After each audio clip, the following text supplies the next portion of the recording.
Adolf Hitler had a very clear idea of what he considered to be a model citizen of the Third Reich. For him, a true and loyal Nazi would live and breathe the regime, incorporating it into every aspect of their lives. What they read, how they dressed, and even who they married would all be strictly controlled in order for them to conform to his ideals. In this episode, I'll investigate how Hitler implemented these changes through anti-Semitic clothing laws, the establishment of SS bride schools, and breeding programs that caused over 400,000 children from across occupied Europe to be stolen from their parents. I'll also discover how specialist Nazi academies for the brightest and most promising young German men led to some of the darkest moments of the Second World War.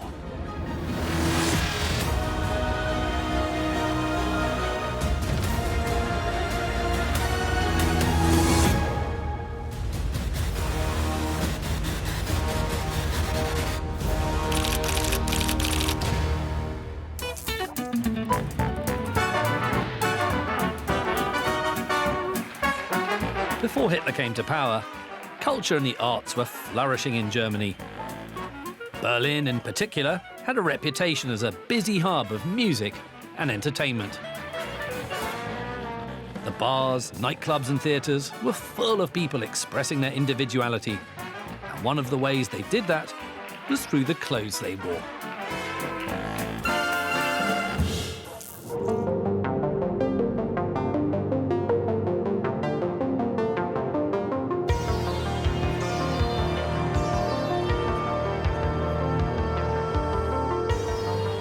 The years after the First World War were a boom time for the German fashion industry, and German women were among some of the best dressed in Europe, adopting all the latest styles from Paris, London and New York.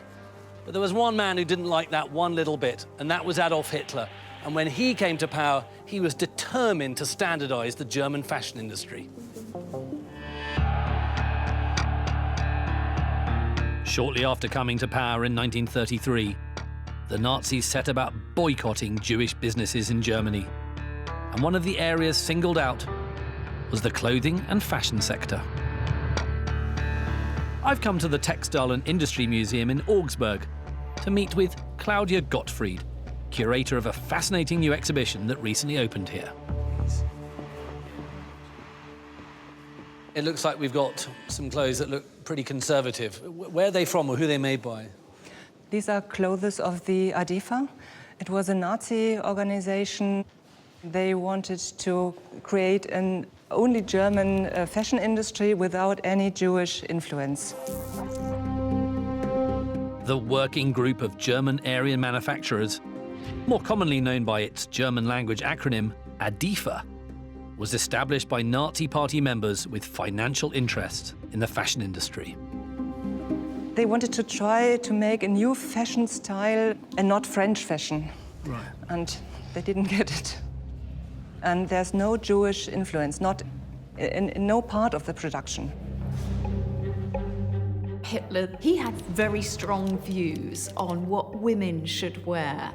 He believed that they should wear Germanic clothes, by which he meant made in Germany with German textiles, and also made by people who weren't Jewish. Now, this was a huge problem because 97% of the textile trade in Germany was Jewish. They hoped that by uniting purely German-run clothing companies, they could work together to exclude Jewish-owned firms from the industry altogether. They tried it for a few years. They made fashion shows and created some German fashion, but it did not work. They were going back to designs, for example, of trying to encourage people to wear the dirndl, which is the traditional German peasant-style dress. And so it kind of almost went against the grain of the regime's beliefs for a Jew to be making those kinds of costumes. Over 600 German clothing companies had signed up to ADEFA, all of whom were required to sew the label into their garments and to display a sign in their shop which read, Ware aus arischer Hand, made by Aryan hands.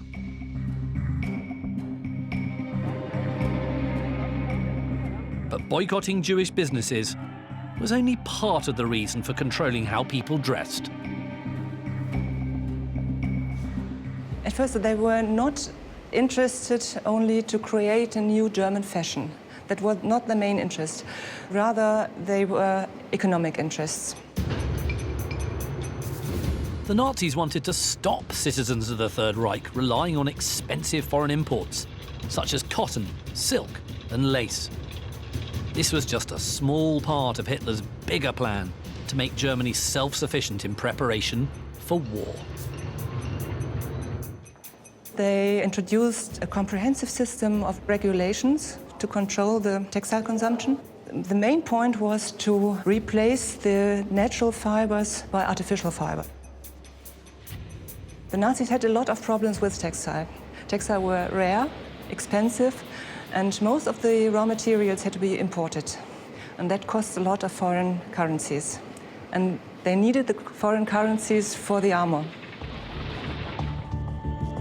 While the Nazis worked hard to promote the idea to the average person that wearing simple, modest, German-made clothes was an act of patriotism, many of the members of the Nazi elite simply couldn't do without their favourite designers. Oh wow, this feels like we're moving into a completely different world. This feels more like Hollywood than what we've just been looking at. Yeah, these are the dresses of the Nazi upper class. And they were still wearing international fashion, French fashion, and they have been buying their clothes in Paris, dresses from the great couturiers from there. There's a double standard behind all these dresses, isn't there? Yeah, we call it, they were preaching water and were drinking wine. Eventually, although not immediately, women had to abandon Jewish designers. So through the 30s, the senior wives, Mrs. Goering, Mrs. Goebbels, were still quite faithful to their Jewish designers and still wore their creations. But the ordinary German women were not buying Jewish fashion anymore. When Magda Goebbels realised her favourite Jewish designers were to go out of business, she simply replied, "Elegance will now disappear from Berlin, along with the Jews." But the Nazis hadn't completely removed Jewish involvement from the industry. Horrifyingly, they played an integral role in the development of the German footwear industry. This is one of the best and one of the horrible examples for the connection between politics and fashion. It's telling the story about the shoe test track in the Sachsenhausen concentration camp. In order to research on new material for shoe soles, they built a technical complex in concentration camp Sachsenhausen, and they built it with the knowledge and participation of the whole German shoe industry. Some of the inmates at Sachsenhausen would be forced to walk up to 48 kilometres per day around a specially designed multi-surface track in shoes that were often several sizes too small. They ruined their health, and many find death on this track. So people died testing shoes. Yes. For the German shoe industry. Yes.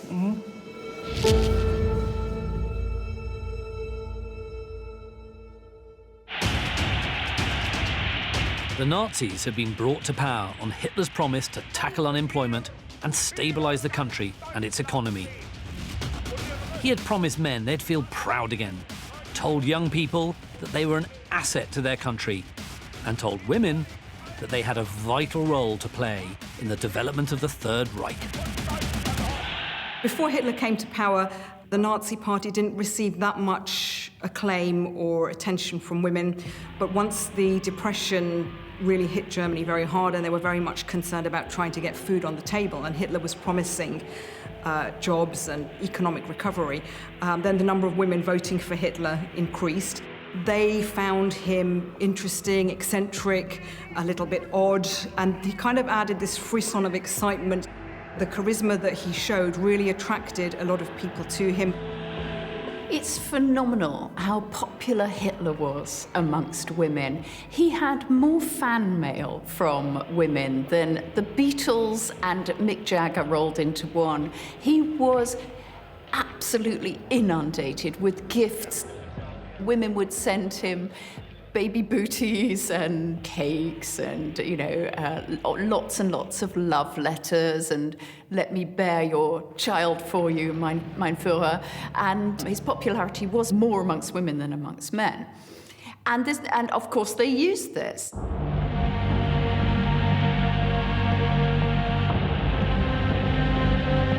Before the Nazis took control, women's rights in Germany was some of the most progressive in Europe.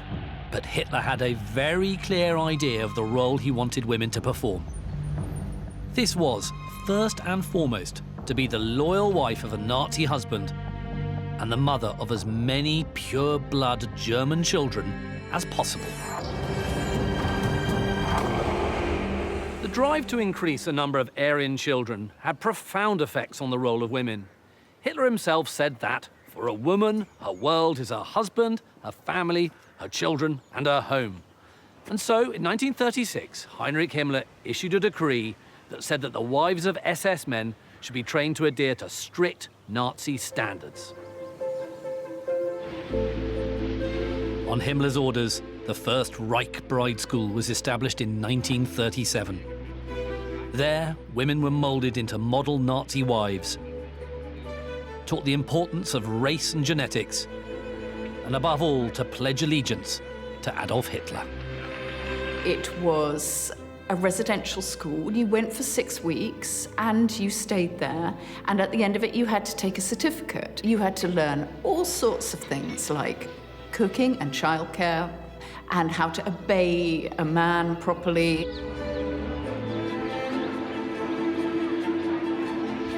You had to pass an intensive physical, which would measure all your facial features and the colour of your eyes. And so you were very, very scrutinised. And you also had to provide records of your great-grandparents so that there was no suggestion of any mixed blood. You were absolutely pure Aryan. So the bride schools, there were 8 of them eventually, all over Germany. And they were seen as this very important training ground for women to marry into the SS. But while the Nazi Party had very strong views on how its citizens should live their married lives, as so often with Nazism, that didn't apply to those in charge. Hitler couldn't marry. Hitler was seen to be married to Germany, and he couldn't be seen with a girlfriend, even though he had one. So Eva Braun, who was his secret girlfriend, was kept very, very concealed most of the time down in Munich. Nobody ever saw her. And so it's completely hidden from the German people until very, very late on in the war that Hitler even had a kind of female interest. The purpose of this was to deflect any idea that Hitler cared for one woman more than anybody else. But for Hitler, it wasn't just about controlling marriage. It was about controlling the children that would result from those marriages. If the Nazis were going to grow and expand their empire, they would need future generations of loyal Aryan children to grow up and to continue the cause. Nazism is based on the concept of an existential threat. In other words, the idea that the Aryan race is facing extinction. We must stop it, we must resurrect it. We must have huge numbers of children. But the children born from married couples alone were not sufficient to increase the birth rate required by the Nazis. So Himmler decided to establish a state-run organization known as Lebensborn. The Lebensborn was an organization called the Well of Life, or the Fountain of Life, that's how it translates. And it was an organization that allowed, let's say, young girls who were single and pregnant to carry their baby to term. and to give birth in a very discreet place. The Nazis were mad keen on increasing Germany's population, and it didn't matter whether it was in wedlock or out of wedlock. And the Lebensborn were really sort of SS maternity homes. Lebensborn provided welfare for unmarried mothers, who they deemed to be pure Aryans and racially hygienic, and would often facilitate the adoption of these children to childless parents, who they also deemed to be racially pure. The idea was that Germany would plan to have children who were born out of wedlock, for example, or maybe they were orphans for one reason or another. But if they were Aryans, he wanted them to be integrated into German society and become part of the master race. The program was not just confined to Germany. It was eventually rolled out across occupied Europe, and around 20,000 children were born as a result. One of these was Gisela Heidenreich. She was born under the Lebensborn program in 1943 in the Norwegian capital, Oslo, while it was under Nazi control. My mother was a tall, very good-looking woman, not really blonde, but a little bit darker, what you called dark blonde, which was still okay, and blue-eyed. And she went to Bad Tölz, where there was a Junkerschule, which means a school of SS officers. And there she met my father. For some years he was a commander of this officer school. And she was his secretary, so you could even think it was like a love affair. But he was married and he had already 2 sons. Himmler said an SS man, who of course should be blonde, blue-eyed and so on, which my father really was. Those who have this physical attributes should be the ones who have the more children than within their marriage. Himmler believed that the occupied Scandinavian countries, such as Norway, provided a particularly suitable gene pool for the production of Aryan children. It was 40,000 occupants of German soldiers. They had the idea that those German soldiers should have love affairs with Norwegian women to get as many as so-called Nordic children to be brought back to Germany and to be adopted here by SS officers or SS families. For the SS officers, it was like an order. But for the women, it was like they got an award. It was definitely an intention of the Nazi regime to try and increase the nation's population. And there were incentives for this. So there was the Cross of Honor for the German mother, and this was awarded in bronze, silver, and gold for 4, 6, and 8 children, respectively, as a kind of symbolic tribute to motherhood. But for many of these children, the circumstances under which they were born went on to have profound effects in their later lives. I feel horrible. And I mean, this is what I know from others also, because I know many of them who never talked about it. They came out and showed their shame and their guilt. You feel guilty being the idea, the crazy idea of mad brains to produce a special race because this race should be more precious than others. We are kind of the other part of Holocaust. There should be one race should be produced, and the others who were not as precious were killed.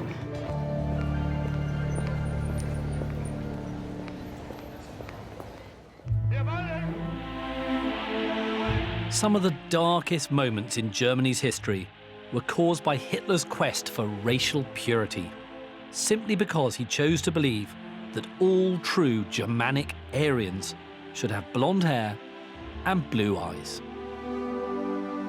To promote this ideal, a competition was launched to find the most beautiful Aryan baby.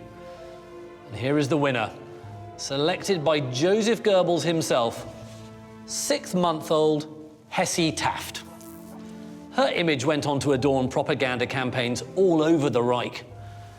However, this poster child for the biologically superior Aryan race had a bit of a secret. She was Jewish.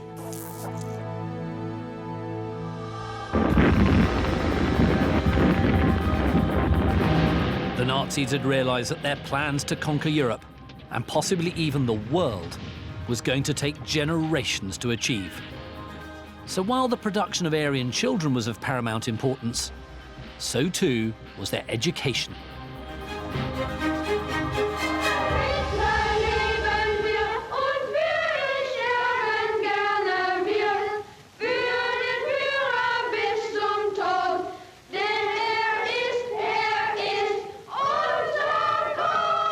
The role for women, actually, in terms of rearing their children and bringing them up in the Nazi era, was very much to imbue the next generation with German culture, with German traditions, whether that's literature or art, but also with Nazi ideology, so that they would be the future generation of soldiers. Every apparatus of education and indoctrination was used by the Nazis. Boys and girls joined the Hitler Youth or the League of German Maidens. It was German Teachers' Organization. A lot of the areas of life that we would consider the private sphere, actually the Nazis penetrated those areas. So into the family, into traditional education. There was a lot of indoctrination from quite early on in young people's lives. Hitler recognized that if you condition people very, very early on, from the crib onwards, then you have control of them, or you can attempt to have control of them.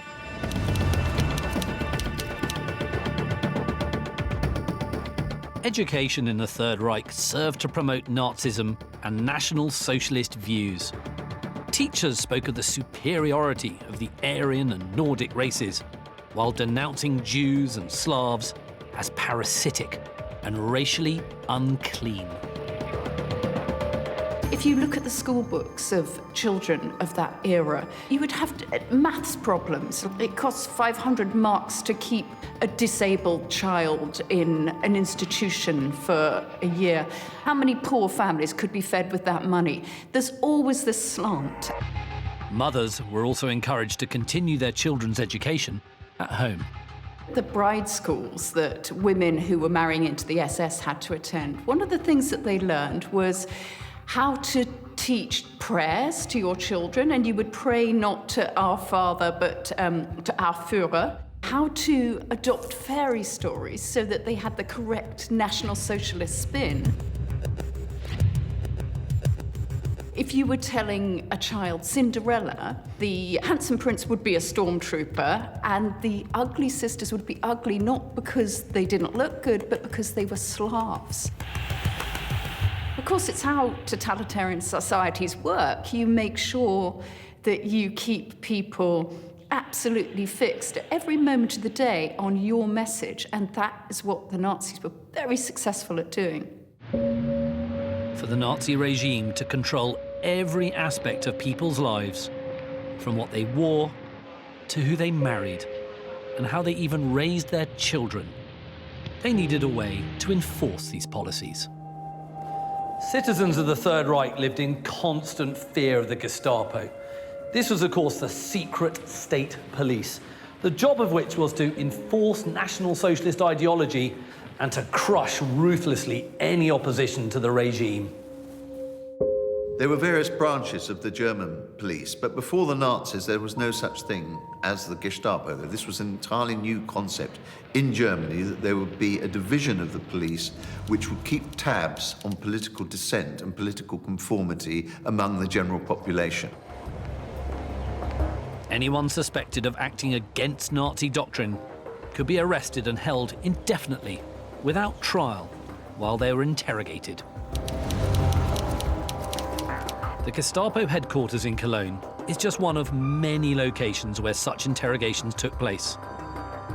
They were often brutal ordeals, where severe beatings and psychological torture were typical of the methods employed.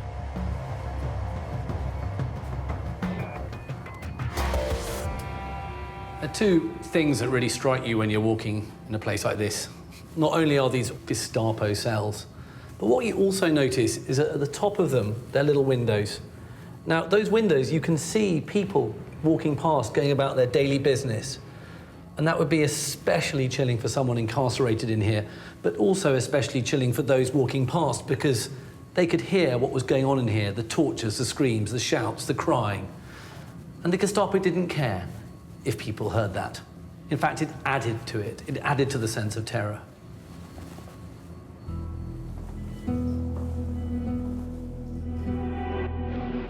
The Gestapo was given the authority to investigate matters of treason, dissent, and acts of sabotage against the Nazi regime. They had the power to operate above the law, exempt from all responsibility, and they were legally untouchable. Dr. Thomas Rutt is a historian working at the Gestapo Documentation Center. Would this be fairly typical of a Gestapo cell throughout the Third Reich? Ja, auf jeden Fall. Also jede Gestapo-Zentrale hatte diese Kellerzellen. Da waren die Menschen untergebracht, wenn sie verhört wurden oder verhaftet worden waren, bevor sie dann weiter in die Zuchthäuser, Gefängnisse und Konzentrationslager deportiert wurden. Die Verpflegung war schlecht, die Zellen waren oft überfüllt und am Ende des Krieges gab es sehr viele Seuchen in den Gefängnissen. The Gestapo obviously has a terrible reputation. Was that deserved? Ja, auf jeden Fall. Also die Gestapo war eine normale Polizeibehörde und eine normale Verwaltung, aber sie war vor allem ein Terrorapparat. Und üblich bei der Gestapo war, dass die Gefangenen ohne gerichtliche Kontrolle einfach willkürlich verhaftet wurden, dass sie in KZs gesteckt wurden und dass sie bei Verhören eigentlich immer wieder auf brutalste Art und Weise misshandelt wurden. Was Gestapo in every town, every village in the Third Reich? Die waren vor allem in den großen Städten wie hier in Köln. Da waren sie zentriert, aber sie hatten auch in diesen großen Städten nicht viele Mitarbeiter. Hier in Köln gab es 100 bis 120 Mitarbeiter. Und mit diesen Leuten allein hätten sie die Bevölkerung gar nicht überwachen können. Also waren sie angewiesen auf die Kooperation von anderen Behörden. Und die haben sozusagen ein Netz der Verfolgung gesponnen, auf das die Gestapo dann zurückgreifen konnte.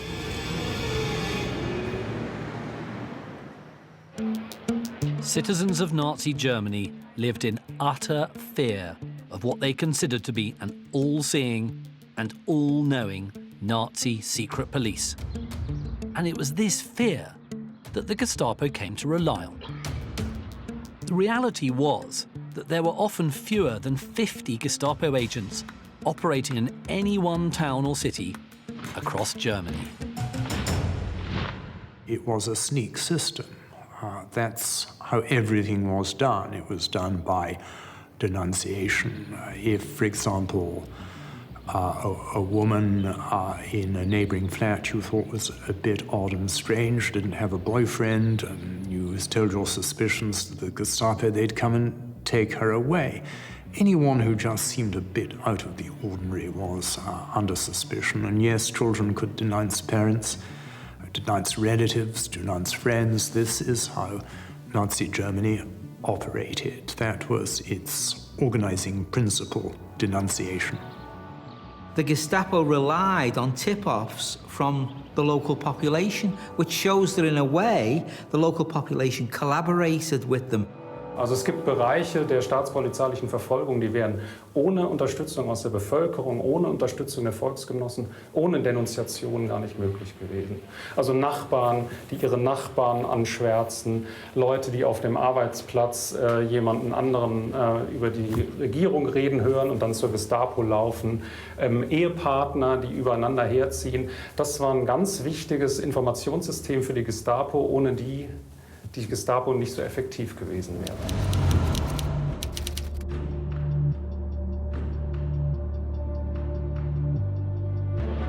Only 10% of Gestapo investigations were initiated by the Gestapo themselves.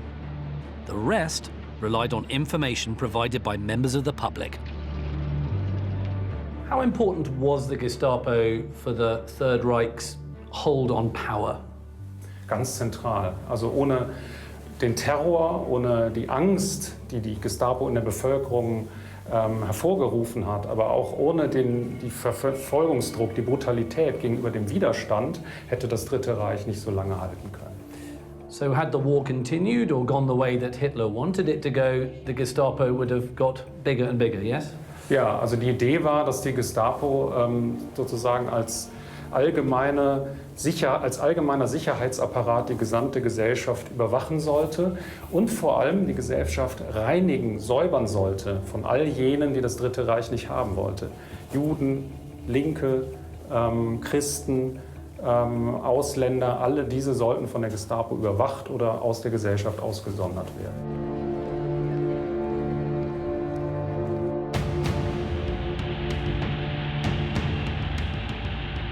But while the regime had managed to establish its doctrine and maintain control of the people in Germany, Hitler's plans to roll out the same process across Europe was going to require a generation of young, loyal, and obedient leaders to implement his Nazi ideology.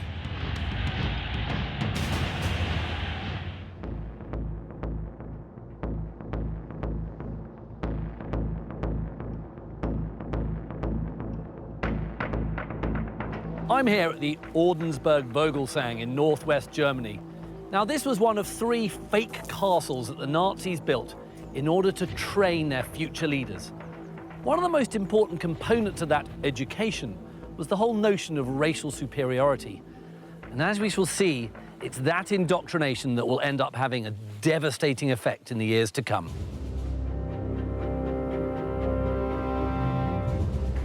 Ordensburg schools were established to provide a system of education and indoctrination to specially selected young men from across the Reich in the hope of turning them into future Nazi leaders.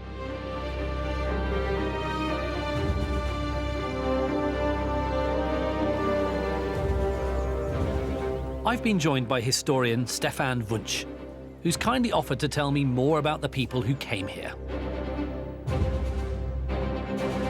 These were young guys in the middle of their 20s, all of them NS, National Socialist activists. Most of them were coming from the lower ranks or middle ranks of society, and they were craftsmen and office clerks and jobs like that they had learned. So no academics, or not many.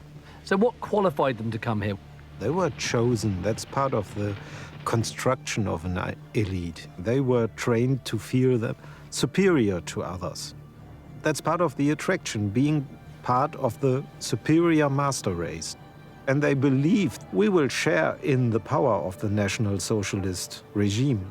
Someday we will be rulers too, small Hitlers. The majority of the curriculum here was based on physical education and exercise.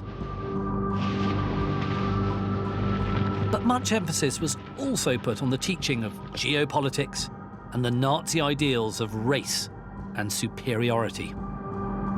Do you think there would have been more Ordensburgs like this had the war gone on, or had the Third Reich lasted for longer? Well, the idea was intended to build the castles larger. What you have of Vogelsang today is nearly 1/3 of what was planned. What was interesting, they tried to change the system. They tried to begin with young boys, being 12 years old, and to keep them until they're in their 20s. And that would have been a problem, because they would have been completely socialized in this elite education. Many of the young men who attended Vogelsang were eventually sent to the East during the war, taking with them what they had learned here, with devastating consequences. There are several hundreds of them who were sent to Poland in political jobs as as modern colonizators, ruling Poland and then ruling Belarus, Ukraine and Baltic states. A lot of them are part of the Holocaust, being partly responsible or being responsible for a lot of the mass shootings in Eastern Europe in the 1940s. They were ghetto chiefs and jobs like that. If we take a close look at the sources we have, like diaries or letters by them, everything what they did in Eastern Europe shows a habit of, I'm superior, I am more worth than the Polish people or the Ukrainian people, and especially as the Jews.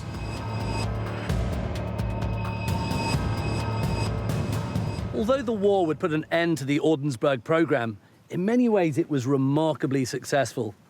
Many young men were indoctrinated into Nazism before the war, such as those at the SS training schools and the Adolf Hitler schools. But those here at Ordensburg, those would remain Nazis to the very end of their days. The indoctrination was utterly complete. Hitler didn't want Nazism to be confined to just Germany alone. He had much bigger plans to spread his ideology and the Aryan master race across Nazi-conquered Europe. But he had a problem. What to do with those he considered to be the racially inferior peoples in the territories he invaded? The process to deal with the subjugated peoples of Central and Eastern Europe was known as Generalplan Ost, the General Plan for the East. This was a top-secret plan for the deportation of entire populations that didn't match the Nazi ideals and the subsequent colonization of occupied territory with ethnic Germans. The plan was based on the Nazi policy of Lebensraum, the colonization of invaded territories by ethnically pure Germans. It was split into two main objectives: the removal of non-Aryans, known as the Small Plan, then replacing them with German settlers, known as the Big Plan. The Generalplan Ost was a plan for genocide, for ethnic cleansing on a monstrous scale, and really to create a massive German empire.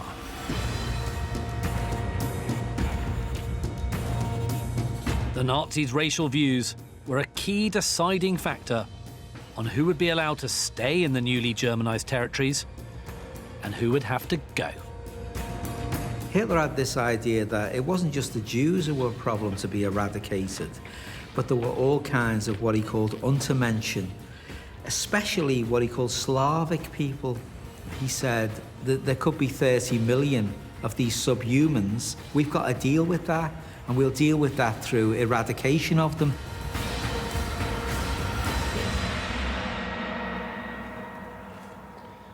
So, if you were Czech, you were probably okay. If you were Estonian, you were earmarked for resettlement. Lots of Latvians were also deemed to be of sufficient racial stock. Lithuanians, however, were deemed to have too much Slavic blood, so they would have been deported to the east. An equally devastating fate also lay in store for the people of Poland. By 1941, the Nazis had decided that within 10 to 20 years, the Polish people, their history, their culture would simply cease to exist. And for those who were not either killed or deported, but were able to work, the plan for them was to stay on and live in servitude to their new German settlers.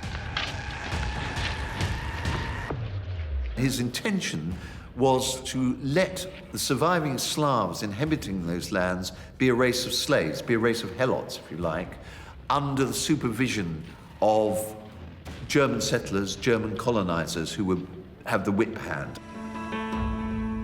The timescale for the big plan was 25 to 30 years. And by that point, 45 million so-called non-Germanizable people from Central and Eastern Europe would be removed, and 14 million would remain as slaves. And in their place, 8 to 10 million Germans would be settled in an extended policy of Lebensraum. Hitler was legitimating the whole idea by saying, well, these places had once hosted German communities. Therefore, we're not doing anything actually outrageous. But of course, it did mean that all those other cultures would be exterminated culturally and in many ways physically as well. But the Nazis had a problem. There were simply not enough Aryan Germans to replace the vast areas they were intending to ethnically cleanse. So they decided to bend their own rules on race. Himmler set up secret plans to provide something called the Germanization program, whereby children would be taken from their parents if they conformed to an Aryan ideal. With this particular program, you looked for the physical evidence, and you just went about stealing these children because they were blonde, they looked Germanic, therefore you take them and Germanize them. What the Nazis did when they went to the areas that they occupied in Poland and other parts of Europe, they abducted or took away children from their family if they thought that they were of good racial stock, and they could depolonize them or make them German. The idea was, they'd go through local children, families and so on, and they say, right, okay, there's a nice blonde child there, right? You go over that side. Oh, there's a nice blonde kid there, yeah? You go over that side. I don't think it was very scientific. Remember, Nazi racial theory wasn't very scientific. If they could see people who looked as if they were Aryan stock, just visually, speaks German, is blonde, looks a bit Nordic, let's have them in the people's community.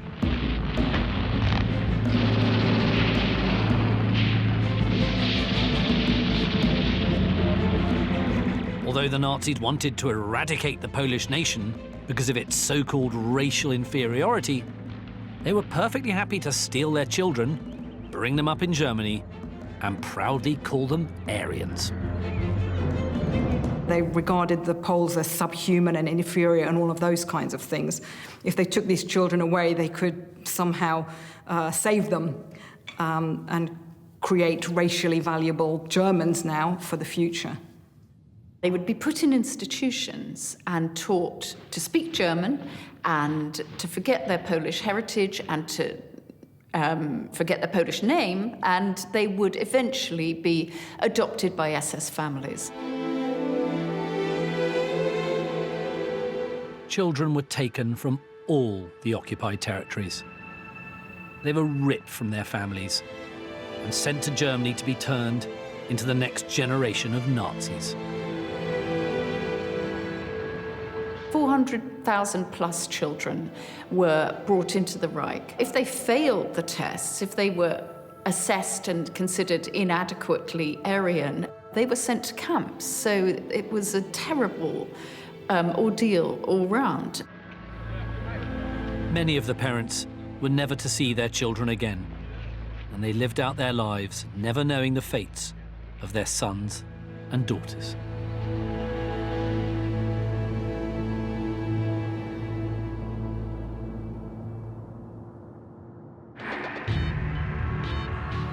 Ultimately, Hitler's quest to expand his empire and ideology across the world led to death, destruction, and human suffering on a truly terrifying scale. The totalitarian control he held over the German people allowed him to instill in them the Nazi doctrines of racial purity and hierarchy.